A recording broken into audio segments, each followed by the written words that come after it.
All right, everybody watch this. There's a 5-question test at the end. 5-question test. So that means if you miss one question, what's your grade? What's your grade if you miss 80. one question? 80. 90. 80. 75. We were The both 5-question test. 100 divided by 5. Listen to him. He's a math man. So yeah, he's right. I That's was, 80. I Yeah. was just giving out an answer. Oh, please. 75. Make it up and go. Oh. No, All right. it's 8 80. millimeters is 8 millimeter equals what? Quarter. Standard wrench size? Quarter. No, it ain't quarter. You remember? We talked about this yesterday. 7/16 or 8/16 or something. 5/16. 5/16. Okay, you got that. Are you gonna remember next time I ask you? Probably not. All right. Now, anybody ever worked on a repair before that taught you something that helped you in the future? Right? In other words, like if you fixed one last week or last month or whatever, and another one comes in there and you see the same problem, you're more likely to figure it out quicker if it's the same thing you've seen before, right? That's how the people that work in shops and dealerships and stuff make their money, because they don't have to scratch around and try to find the problem on every vehicle. So if you keep, I trained this one guy who was really, really good at remembering everything that he learned from each vehicle, but he wasn't really a very good troubleshooter. And if he ran into a situation where he could not draw from his mental database of what was wrong or what he'd seen before, he would fall on his face. Well, anyway, sometimes we learn from mistakes, right? Like whenever we're emptying the oil thing out there, we know what not to do so we don't have a volcano of oil blasting all over the place out there. I'll just show that picture on this PowerPoint. Okay. Which tool works best for the hard to get to bolt? Right? You've already pulled the starter off of a Honda like the one you're working on right now, so you pretty much know just exactly what to do, right? I mean, you don't have to struggle with it because you did 2 of them. You put one back together, and then you did another one after that on a different Honda where it's underneath the intake manifold, you pull it all off and everything like that. All right, so if you know which tool you're, so, well, I got to pull this transmission out, but I know that I get on that one, I might have an extension this long, I might have a 17 millimeter wiggler, and I might have to do this, and I can do it this way. You know, but if you hadn't done it before, you got to scratch around, figure out which extension you got to use, and you got to, you know, try 2 or 3 of them, and then finally when it works, and it takes you extra time. So after a while, you get to where you're reaching for just the right tool every time, you know, and you get the transmission out in 45 minutes instead of 3 days. Okay. So what tool to look for when we see a particular, what to look for when we see a particular symptom of codes? Tim came to me and he says we got a PO420 on this black Honda out here, this other Honda, not the one for the starter. So he reaches over here and he's reaching for the computer, and I said, that's a catalytic converter, PO420. You know, in the catalyst 1. So we pulled it up and we got on the front and the rear, we had them switching the same rate on the one in front and behind that converter. Okay, so we knew that automatically. How to figure out what's wrong even when we hadn't seen a symptom before. You have to understand how the system works and be able to gather some data, sort it out, figure out this is what's wrong with this car, this is what I need to do to fix it. And so, and how did we find your vacuum leak on your truck? We did a smoke test, right? Because that thing was hidden, it was hard to see, wasn't it? We put a smoke in there, it comes spurting out of there, we found it. We gathered data. There's too many more to mention. Okay, critical thinking. All right, got to do jobs on vehicles never worked on before. I see this little Toyota right here. It's a little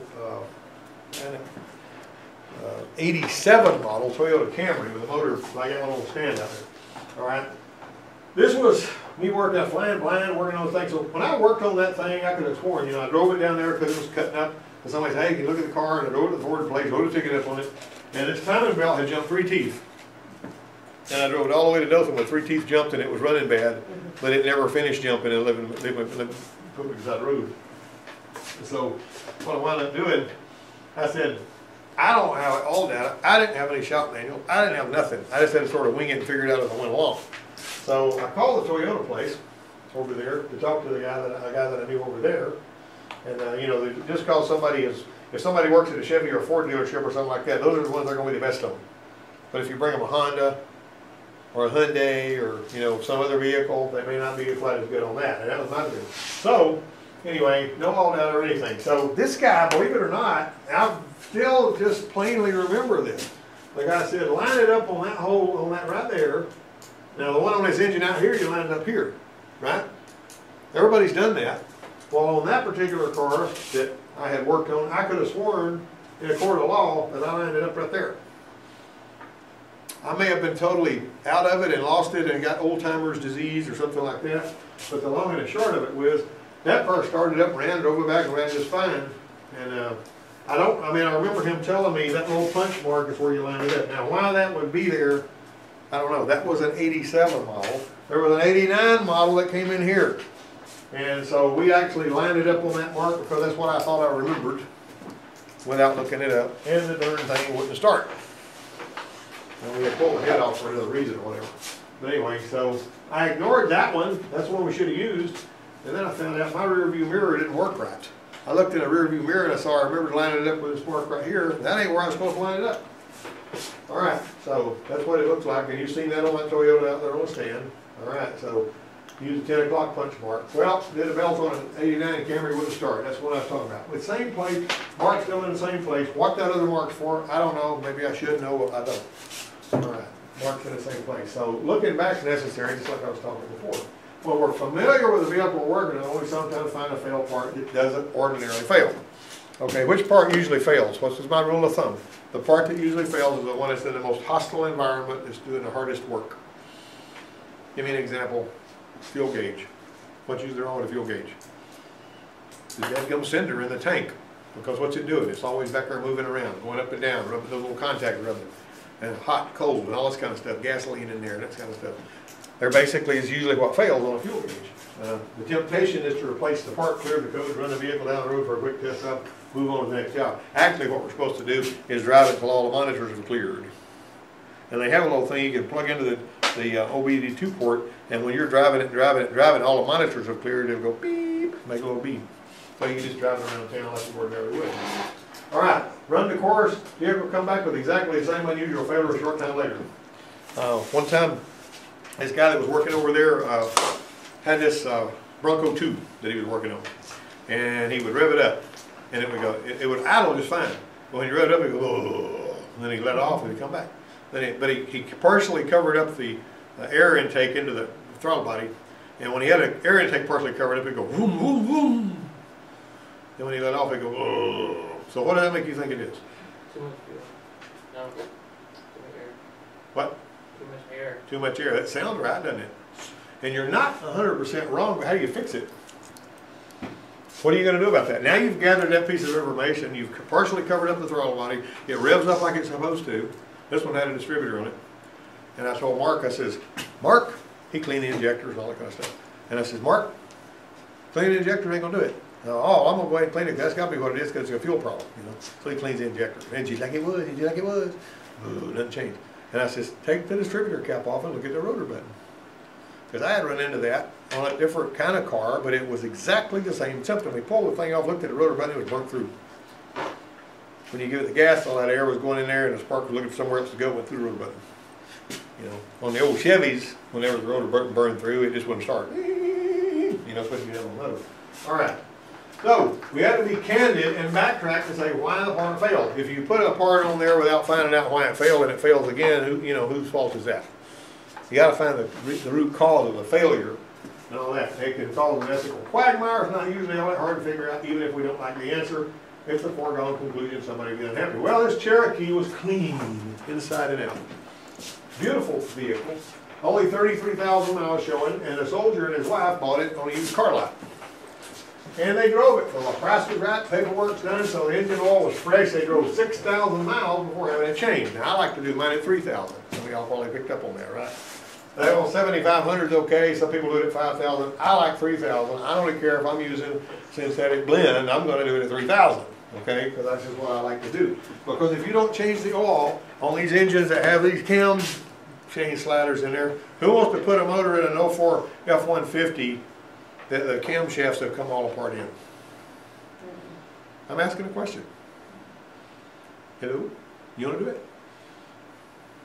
We got one coming. You want to do it or not? I'll do it. Yeah? I'll do Yeah. it. Yeah. Listen to that. What happened? What changed? You didn't know what was coming, did you? No. You thought you didn't understand the reason for the question. Oh, my You and God. Charles will probably get, I don't know. All right, as the engine heated up after the oil change they had done, the pressure dropped to nothing. Now, what happened there? What do you think? Technician A says the oil pump must be bad. Technician B says it might have the wrong oil filter installed. Technician C says the only smart thing to do is replace the engine. Technician D says you can add a quart of motor honey and it'll be aight. Wrong fuel filter signs. I mean, oil filter signs. Huh? Wrong oil filter signs. Technician D. Well, here's the deal. Some Jeep 4-liter engines have the relief valve for the oil pump built into the oil filter. It's actually built into the oil filter for some of those engines. The filters will look exactly alike but have a different part number. And you put the wrong filter on them. And this was like back in 90, 91, sometime like it, maybe 92. Back in those days, if you put the wrong oil filter on it, you've got to have exactly the right filter on that Jeep or you will lock that sucker up. And there's an oil change outlet down the road from the Ford place, back when we had the Jeep franchise too. And there was 2 engines that they locked up like that. Just putting the filter on there that looked like it'd be aight. This particular one had something else going on. That wasn't the problem. The oil filter was the right one for the engine. There was nothing wrong with the oil that had been used, so what now? Here's what people do whenever they have a low oil pressure problem for whatever reason. They dump a bunch of motor honey in it to make the oil nice and thick. And that gives them pressure when they didn't have any pressure, right? Where a master gauge was installed to determine the true oil pressure, and it was evident the pressure was low. Now what do? This is engine repair stuff, y'all. You hear me? We say y'all in the South, don't we? Yes, We always have. We say ain't too. All right, what's this guy doing? That's an engine block. Hammering something. Oh. Free plug. Not this time. He's putting cam bearings in. Oh. I use one thing for free plug in. Really? You use my cam bearing tool to put No. freeze plugs in? Not Really? yours. All right. Okay, the dealer verified low oil pressure. The vehicle was taken to the local Jeep dealer, and they said the oil pressure was low. Let me ask you this. The gauge is reading low. How do you know it's really low? How do you know the gauge ain't lying to you? Wait, feels. Wait a minute. What did we do? There was a worksheet we did in here. What did we do? We screwed out the gauge, we put a master gauge in it, an actual hydraulic gauge, and we read the pressure. Right? The minimum is 10 pounds per 1,000 RPM. That's the minimum you're allowed to have. Okay? At 2,000, you ought to have 20 pounds, but most of the time you want it to have 45, 50 pounds idling, right? Anyway, of course, the tire store owner calls, says, hey, what would you do? I said, don't just throw an oil pump at it. They said oil pump. Well, don't oil pump it. Apply some air pressure to the oil gallery and see if you determine where the oil pressure is going. That's a good idea. You know, while you got the pan on, you put an oil pump, pull the oil pump off, you know, the oil pump picks up the oil and pumps it into a hole in the, you know, it goes into all these.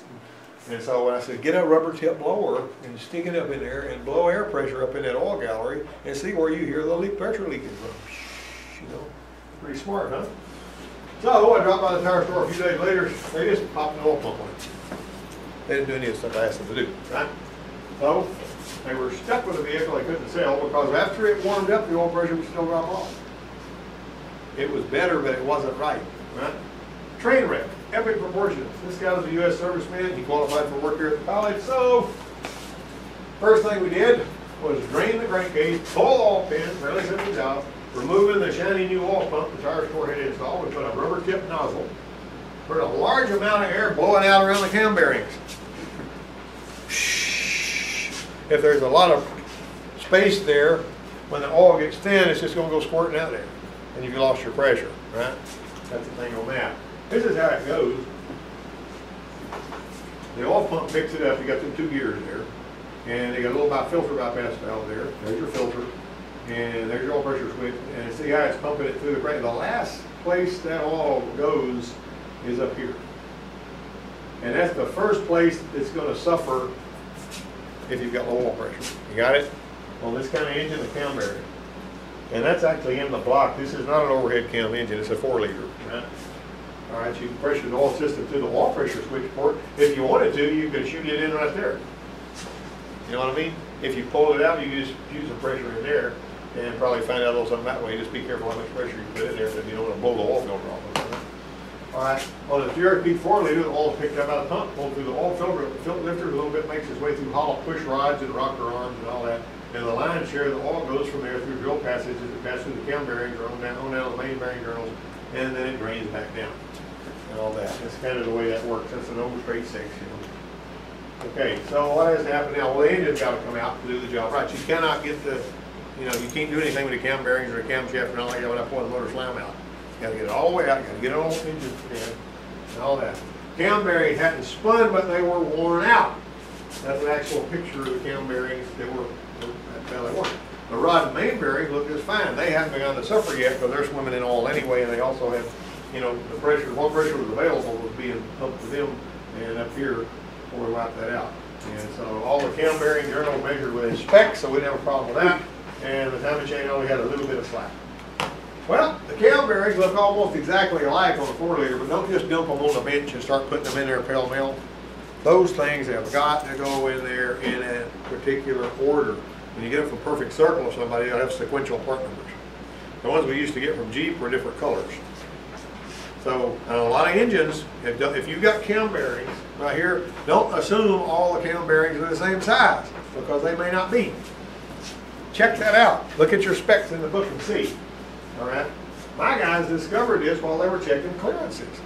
They said these things seem to get bigger as you go toward the front of the motor. I mean, everything, it got a little bigger and a little bigger. You look at them, they look like they're all the same size pretty much. All right. So, part supplier is called Seal Power. He said the part number stamped on the bearings was sequential with the highest number right in the rear of the engine and the sequentially descending numbers fitted for the other three journals in countdown order. That's what they look like. And there's your camshaft right there. Well, the engine reassembled. We filled it with new oil, a new filter, a new coolant. The gauge had a cold oil pressure of 60 psi. We burped the air. Excuse me. What did we do? We didn't just pour the coolant in there like we poured it in a bucket and hope it'd be okay, right? We actually had to wait until the thermostat open, leave the cap off, keep adding some coolant as you go. All right, they drove the vehicle for almost an hour. When they got back, the oil pressure was sitting steady on 40 psi. Now, a lot of the time, when you run into a problem like this on an engine, most shops nowadays will just put an engine in it. Just because. And I'll tell you why they do that. Most of the time, I guess the shop, huh? Because you're already taking it out. Well, if you're pulling the thing out and you do work on it like this, and you put it all back together, and something goes wrong later, and the customer is going to come back and want the shop to eat the work on a new engine and all that. I don't care how much it affects your bottom line. So to protect themselves and the customer, they'll put an engine in it instead of rebuilding the one that's there. Does that make sense? I mean, you can rebuild one and do a really good job, and that's okay. But they don't want the liability of being married to that vehicle for the next however much amount of time. You know what I'm saying? Anyway, that's what the pressure looked like on that. Now, why did the oil pressure go away to begin with? We didn't find any concrete evidence of what wiped out the bearing, so there must have been something wrong here in the oil pump. It could have been the relief valve. The reason that this is a positive displacement pump, but you will not have any pressure either in the engine or in a transmission unless you've got a pressure relief valve. And a pressure relief valve has got a spring behind it. It's basically going to hold it, and so whenever that oil pressure starts to push that spring, it's going to move it until it opens the port, it'll uncover the port. And that spring, if the spring breaks, or this little plunger sticks with the port wide open, you won't have any pressure. This guy that I knew rebuilt an engine in a vehicle for somebody that was related to him. It was a little 3.8 in a Ford little LTD or something. And he built that thing all up and he cranked it up and didn't have any oil pressure and it destroyed it again. And he says, I was really irritated at myself for letting this pass. And I said, well, let's look at this. So we got the timing cover where the oil, a lot of the times the oil pressure of the pump relief valve will be in the timing cover instead of being in the pump. Now, some of these oil pumps will actually have it built into the pump. A lot of them will on the older cars.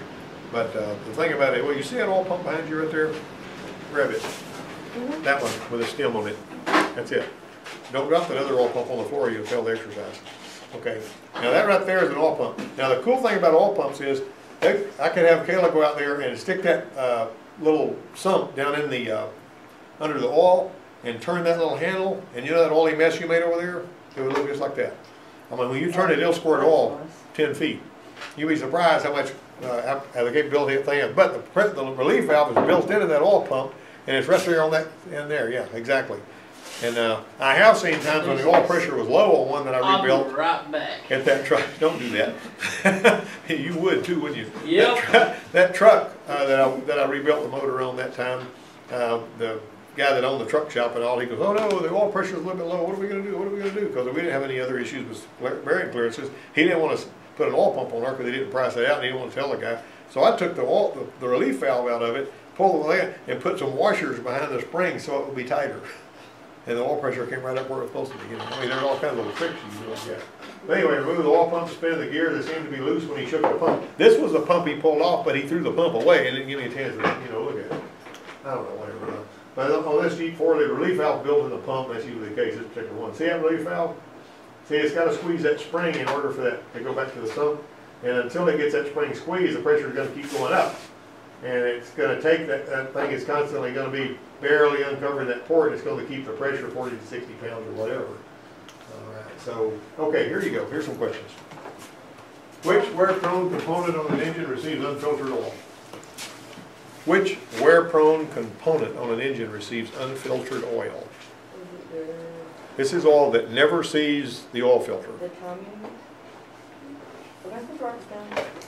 Yeah, this is your test you're supposed to be doing. I'm taking I need this a part. pen.